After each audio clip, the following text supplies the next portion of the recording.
माझे बाबा जगातून निघून गेल्यानंतर जगणं माझ्या आईला खूप कठीण होऊ लागलं. महिला मंडळ 3 प्रकारचं दुःख आहे जीवनामध्ये. लहानपणी मायबाप जाऊ नये, तारुण्यात पती जाऊ नये आणि म्हातारपणी पुत्र जाऊ नये. महाराज, या तिन्ही मधलं एक दुःख जर वाट्याला आलं तर जगणं फार अवघड असतं. नारद महर्षी सांगू लागले, माझ्या आईच्या मस्तकावर कुंकू गेलं आणि माझ्या आईला जगणं समाजामध्ये कठीण होऊ लागलं. आजही अर्ध्या आयुष्यामध्ये, कमी आयुष्यामध्ये पती गेला की समाज त्या बाईला नीट जगू देत नाही. महाराज, नवरा नसला की जगणं सोपं नसतं. नवरा नसला की जगणं सोपं नसतं. समाजात वावरणं तिला कठीण होऊन बसतं. अरे, नवऱ्याच्या निधनानं ती पुरती कोसळून जाते. तिच्यासाठी खरं तर आकाश पाताळ एक होते. डोंगरा एवढं दुःख घेऊन तिला पुढे चालायचं असतं आणि विरहाचं विष पिऊन मुलांना सावरायचं असतं. अरे, मस्तकावरलं कुंकू गेलं, तिचा काय दोष आहे? लोक तिला चारित्र्यहीन समजतात. विधवा स्त्रीला लोक हे चारित्र्यहीन समजतात आणि मौज मजा करणाऱ्यांची गर्दी तिच्या अवतीभोवती सातत्यानं त्या ठिकाणी वाढत राहते. महाराज,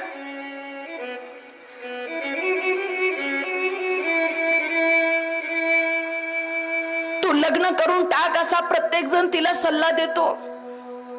तू लग्न करून टाक असा प्रत्येक जण तिला सल्ला देतो आणि वासना धुंद नजरांचा तिच्या शरीरावर कायमचा हल्ला होतो. विधवा स्त्री ही संधी समजून काही जण तिच्याकडे बघत राहतात. विधवा स्त्री ही संधी समजून काही जण तिच्याकडे बघत राहतात आणि ही मर्द नावाची श्वानपथ तिच्या अवतीभोवती गुरगुरत राहतात. अशा स्त्रियांची समाज सुद्धा वेळोवेळी परीक्षा घेतो. ज्यावेळेला मी कीर्तनाला जाते ना महिला मंडळ, ज्या बाईच्या मस्तकावरलं कुंकू जातं त्या बाईला वाटतं ताईला हार घालावा, पंगत आमची आहे, ताईला मी बुक्का लावणार, ताईला मी हार घालणार. आणि महिला मंडळ ती बाई जर समाजातून माझ्याकडे येत असेल तर समाजातून आवाज येतो, बाई तुम्ही खाली बसा आणि सुवासिन बाईला उठवा. एक वाक्य लक्षात ठेवा, कीर्तनकाराला तर हळदी कुंकवापेक्षा भुक्क्याचाच मान असतो, हे कधीही लक्षात ठेवावं. महाराज, अशा स्त्रियांची परीक्षा समाज वेळोवेळी परिस्थितीवर मात करत पुढे चालत राहते आणि संसाराचा गाडा ती एकटीच ओढत राहते. ही कथा आम्हाला सगळं काही शिकवते. महाराज, आज इथं बसलेल्या प्रत्येक आईला मी सांगेल, आई तुमची मुलगी आज शिकली पाहिजे ग. त्या मुलीला आज चांगल्या वाईटाची जाणीव करून द्या. आज ती मुलगी शिकली पाहिजे. असं होऊ नये. माझ्या नंदेचं उदाहरण घ्या. माझी नणंदबाई शिकलेली नाही. महाराज, आज 15 दिवस झाले त्यांचे पती या जगातून निघून गेले. आता त्यांनी काय करावं? पण त्या जर शिकलेल्या असत्या, कोरोनाच्या काळामध्ये कित्येक तरुण वर्ग या जगातून निघून गेला. बापाला असं वाटतं वय झालं का मुलीचं लग्न पटकन करून टाकावं. एखादी मुलगी म्हणते, बाबा मला शिकू द्या ना, बाबा मला शिकू द्या, बाबा मला माझ्या पायावर उभं राहू द्या.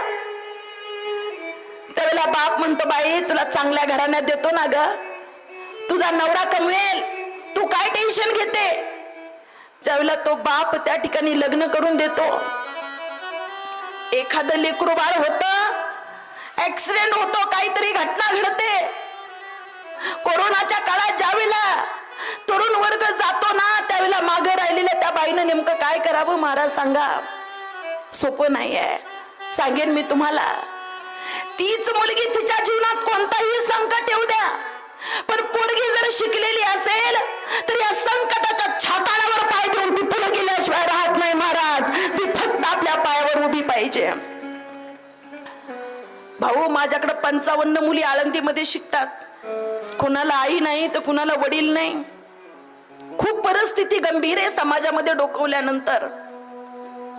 नारद महती व्यासदेवांना सांगतायत, नारद महर्षी, व्यासदेवजी महाराज, माझ्या आईच्या मस्तकावरलं कुंकू गेलं. माझ्या आईला, मी लहान होतो, मला टाकून माझ्या आईला कोणी काम सुद्धा गावात देत नव्हतं.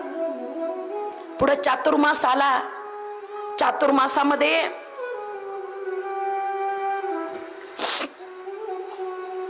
गावामध्ये काही साधू आले, कथा करायची आहे, भगवंताचं चिंतन करायचंय. माझी पत्नी त्या साधूंच्या जवळ गेली. साधू बाबा, साधूचं हृदय त्या लोण्यासारखं मऊ असतं ना. अरे जे का रंजले गांजले त्यासी मने जो आपुले, तोची साधू ओळखावा देव तेथेची जाणावा. साधू बाबा, बाबा मला काहीतरी काम द्या ना, माझे पती निघून गेलेत, माझा मुलगा फार छोटा आहे. ओ बाबा, काहीतरी काम द्या ना मला. त्या साधूंनी सांगितलं, ताई आमच्या पत्नीकडे तुम्ही जा, माझ्या पत्नीकडे काही काम मिळालं तर बघा. तशीच माझी आई त्या साधूंच्या पत्नीकडे गेली. माझ्या आईनं हात जोडले, पदर पसरला की मला काहीतरी काम द्या. त्यावेळेला त्या साधूंच्या पत्नीनं काम दिलं, गाईचं शेण काढण्याचं, गोमातेची सेवा करण्याचं काम माझ्या आईला मिळालं. माझी आई गायांची सेवा करायची, त्यांचं शेण काढायची, त्यांना खाऊ पिऊ घालायची, त्यांच्यावर प्रेम करायची. आता आम्हाला असं वाटायला लागलं की दुःखाचे दिवस संपले. आमच्या जीवनात साधूच्या संगतीत सुख मिळतं ना बाबा. सुख आणि दुःख हे संगतीवर अवलंबून आहे. प्रचंड त्या ठिकाणी आनंद झाला. साधू बाबा कथा सांगायला साधू बाबांनी सुरुवात केली. समाज साधू बाबांच्या समोर बसलेला होता. मला ऐकायला येत नव्हता म्हणून मी पुढे येण्याचा प्रयत्न करत होतो, पण लोक मला साधू दासी पुत्र म्हणून त्या ठिकाणी हिणवायचे. ए हो मागे, पुढे जायचं नाही, हो मागे. हे त्या साधू बाबांनी पाहिलं. साधू बाबांनी पाहिलं कोणीतरी 5 वर्षाचा मुलगा पुढे येण्याचा प्रयत्न करतोय, पण हे लोक त्यांना पुढे येऊ देत नाही. साधू बाबांनी हात केलाय, त्या छोट्याशा मुलाला पुढे येऊ द्या. आणि मग मात्र मला लोकांनी पुढे जायला संधी दिली. मी पुढे चालून आलो आणि मला त्या साधू बाबांनी मला नाव विचारलं, बाळा तुझं नाव काय आहे? माझं नाव साधू बाबांनी विचारलं. खदखदा लोक हसायला लागले. बाबा याला ना दासीपुत्र म्हणतात. व्याकुळ झाले महाराज. आजपासून दासीपुत्र यांना कोणी म्हणायचं नाही. आजपासून या बाळाचं नाव रामदास आहे. रामदास माझं नाव ठेवण्यात आलं.